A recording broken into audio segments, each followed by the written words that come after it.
Hi hello and welcome to life unfiltered. ഇന്നത്തെ നമ്മുടെ എപ്പിസോഡിൽ നമുക്ക് ഗസ്റ്റായിട്ട് എത്തിയിരിക്കുന്നത് നമ്മുടെ സരുൺ ബ്രോയാണ്. Sarun, welcome to life unfiltered. Thank you. Okay, Sarun ഒരു കീബോർഡിസ്റ്റാണ്. അപ്പം നമുക്ക് ആദ്യം ഒരു ചെറിയ പാട്ടിൽ കൂടെ തന്നെ നമുക്ക് സ്റ്റാർട്ട് ചെയ്യാം. ഒരു നല്ല പാട്ട് നമുക്ക് വേണ്ടിയിട്ട് വായിക്കാൻ പറ്റുമോ? തീർച്ചയായിട്ടും.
അടിപൊളിയായിരുന്നു ബ്രോ. ഭയങ്കരമായിട്ടും അതിലേക്ക് ഇങ്ങോട്ട് സൂപ്പറായിരുന്നു, ഒന്നും പറയാനില്ല. ഓക്കെ, എത്ര നാളായി കീബോർഡ് പഠിക്കുന്നത്? കീബോർഡ് പഠിക്കാനായിട്ട് 2-3 സ്ഥലത്തൊക്കെ പോയി.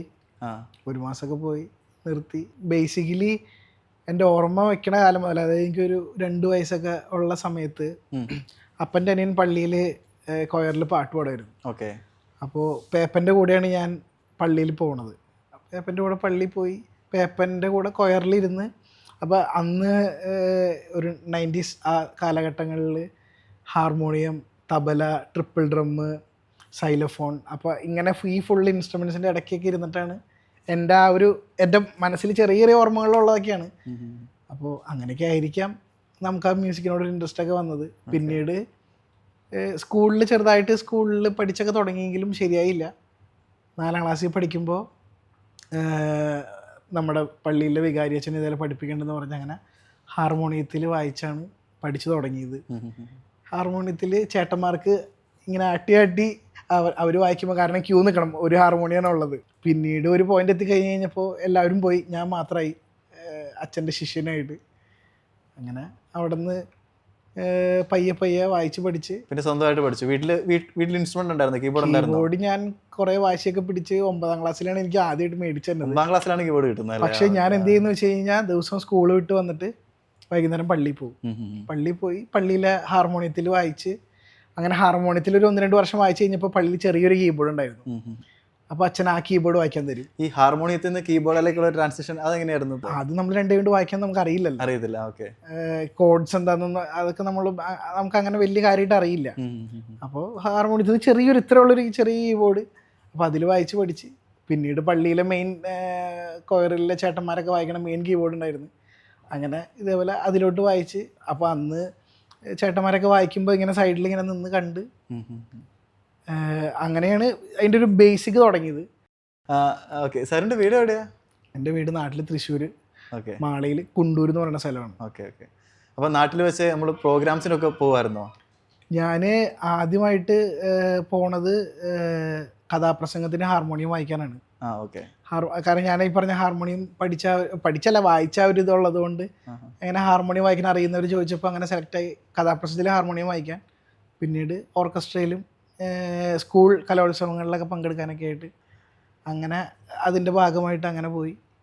ഓക്കെ, നമുക്ക് ഒരു പാട്ട് കൂടെ കേട്ടാലോ? അതിനുശേഷം നമുക്ക് പിന്നെ കണ്ടിന്യൂ ചെയ്യാം. അടുത്തത് ഏത് പാട്ട് പാടാം? ഏതാ സാറിന് ഏറ്റവും ഫേവറേറ്റ് ആയിട്ടുള്ള മനസ്സിലേക്ക്? ഓക്കെ, പ്രണയത്തെ പറ്റി ഒരു പാട്ട് പാടും. പ്രണയത്തെ പറ്റി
ഞാൻ ആക്ച്വലി പാട്ട് കേട്ടപ്പം എൻ്റെ പഴയ കാലങ്ങളൊക്കെ നമ്മൾ പ്രണയിച്ചിരുന്ന സമയമൊക്കെ ആലോചിക്കുമായിരുന്നേ.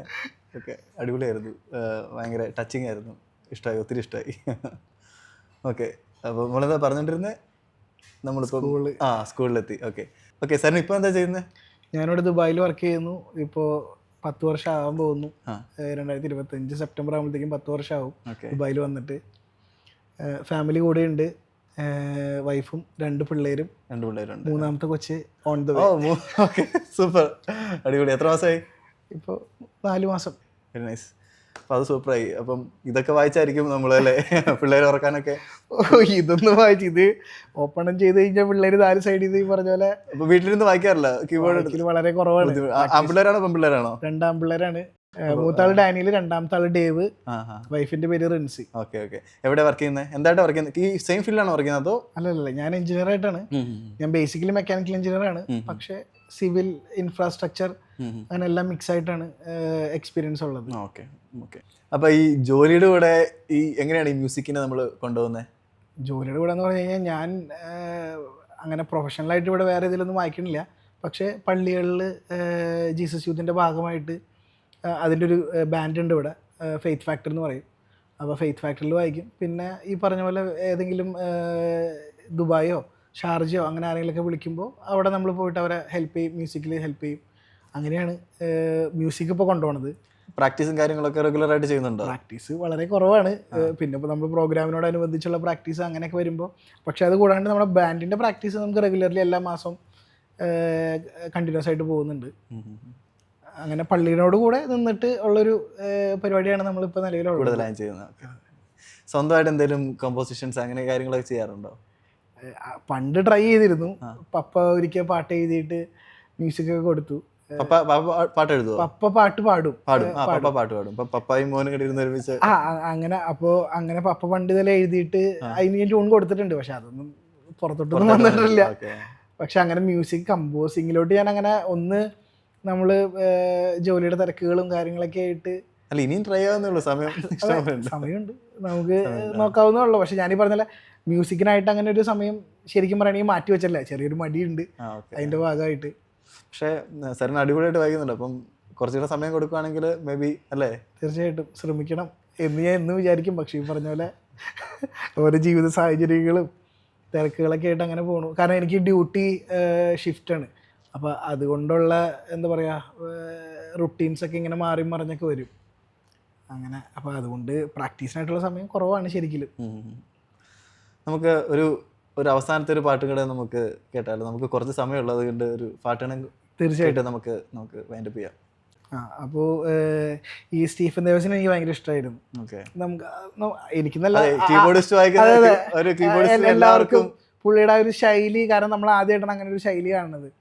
അപ്പോൾ ആ ഇടയ്ക്ക് ഒരു 2010 ആ കാലഘട്ടത്തിലൊക്കെയാണ് സ്റ്റാർ സിംഗറിൽ. ഇപ്പോൾ ഈ അടുത്തിടയ്ക്ക് അച്ഛൻ്റെ പേര് ഞാൻ മറന്നുപോയി.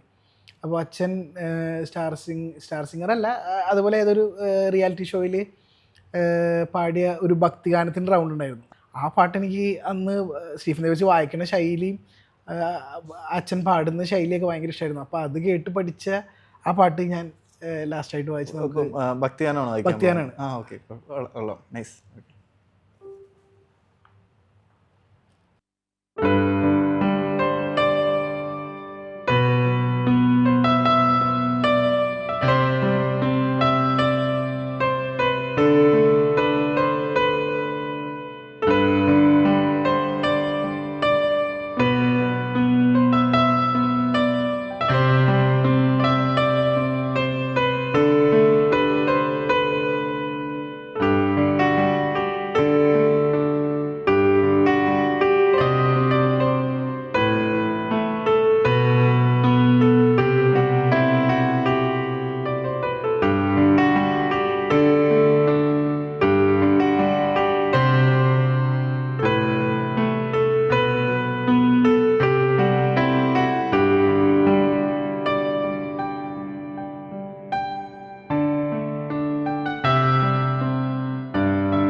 കൂടുതലായിട്ട് എനിക്കൊന്നും പറയാനില്ല ബ്രോ. അടിപൊളിയായിരുന്നു, സൂപ്പറായിരുന്നു. അപ്പോൾ bro thank you so much.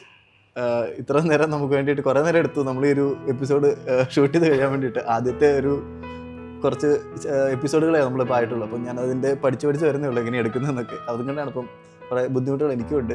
അപ്പം എന്നെ സഹിച്ച് ഇത്ര നേരം ഇവിടെ വന്ന് ഇരുന്നതിന് ഒത്തിരി താങ്ക് യു. അപ്പം എല്ലാവിധ ആശംസകളും ജീവിതത്തിന് നേരുന്നു. ആശംസിനും എല്ലാവിധ ആശംസകളും. ഈ പറഞ്ഞ പോലെ ആശംസകളല്ലേ. അപ്പോൾ ആശംസിന് ഈ പറഞ്ഞ പോലെ പുതിയ സംരംഭം നല്ല രീതിയിൽ വിജയിക്കട്ടെ. എല്ലാവിധ ആശംസകളും നേരുന്നു. Thank you so much. അപ്പോൾ ഗൈസ്, നമ്മുടെ ഇന്നത്തെ എപ്പിസോഡ് ഇവിടെ അവസാനിക്കുകയാണ്. നിങ്ങൾക്ക് എല്ലാവർക്കും ഇത് ഒത്തിരി ഇഷ്ടപ്പെടുമെന്ന് ഞാൻ വിശ്വസിക്കുന്നു. ഇഷ്ടപ്പെട്ടെങ്കിൽ നിങ്ങളുടെ കൂട്ടുകാർക്കൊക്കെ ഒന്ന് ഷെയർ ചെയ്ത് കൊടുക്കുക. അതുപോലെ നമ്മുടെ ചാനൽ സബ്സ്ക്രൈബ് ചെയ്യാൻ മറക്കരുത്. ഇനിയും ഒത്തിരി കലാകാരന്മാരായിട്ട് നമ്മൾ പുതിയ എപ്പിസോഡുകൾ നമുക്ക് കാണാം. അപ്പം ഇനിയും കാണുന്നോടം വരെ ബൈ ബൈ.